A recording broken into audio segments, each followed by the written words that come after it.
Good morning. কেমন আছো তোমরা সবাই? আজকে আমি কেন এরকম করে ভিডিও শুরু করলাম বলো তো? চলো দেখা যাক। আজকে সকালে উঠলাম, অনেক তাড়াতাড়ি উঠেছিলাম আজকে, কারণ একটা জায়গায় বেরোনোর ছিল, কোথাও আর নয়, আমার মামার বাড়ি। আমার মামার বাড়িতে আজ শীতলা পুজো আছে। তারপর চান করে ড্রেসটা রেডি করে নিয়েছিলাম, আর কী কী জুয়েলারি পরবো সেটাও বার করে নিয়েছিলাম।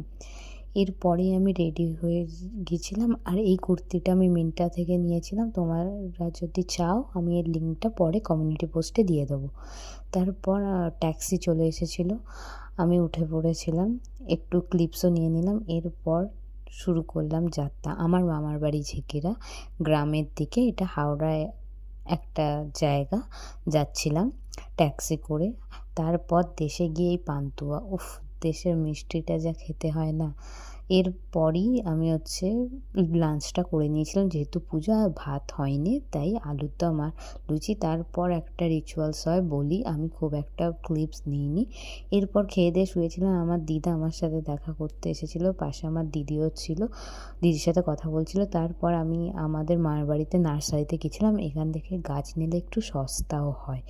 অনেক গাছ ছিল, আমি পাগল হয়ে গেছিলাম কোনটা নেব না নেব। আমি বেশিরভাগ জবা গাছই নিয়েছিলাম। আর দেখো এই সানফ্লাওয়ারগুলো কি সুন্দর দুলছে।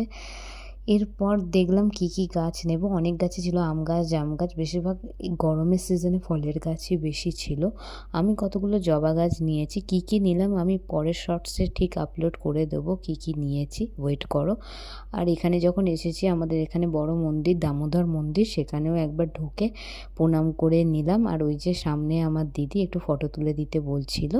তারপর এটা আমাদের নদী, এই নদীতে এখন পানা ফুল হয়েছে আর জলও কমে গেছে যেহেতু গরম। আর চলো মায়ের দর্শন করে নিই। এখানে আমাদের ঠাকুর ঘট হিসাবে পূজিত হন, এখানে কোনো মূর্তি নেই। তারপর বিকেলবেলা এই আইসক্রিমটা খাচ্ছিলাম, বেশ টেস্টি ছিল, মাটকা কুলফি ছিল। এরপর আমার দিদিকে বলছিলাম একটু ব্লগে হাই করে দিতে, ও একটু হাসছিল, লজ্জা পাচ্ছিল।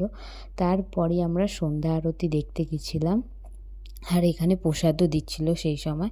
এরপর খাওয়া দাওয়া করে বেরিয়ে পড়েছিলাম, বাড়িও আসতে হবে, আর থাকিনি, সেই দিনই রিটার্ন করেছি।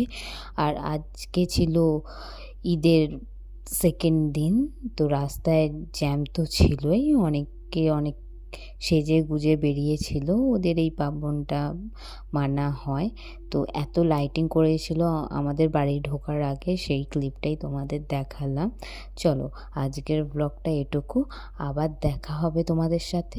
আর প্লিজ তোমরা সাবস্ক্রাইব করে দিও যদি আমাকে ভালোবাসো। তোমরা যদি চাও আমি আরও নতুন নতুন ব্লগ দিই, তাহলে প্লিজ সাবস্ক্রাইব করে দিও। চলো টাটা, এভাবেই পাশে থেকো।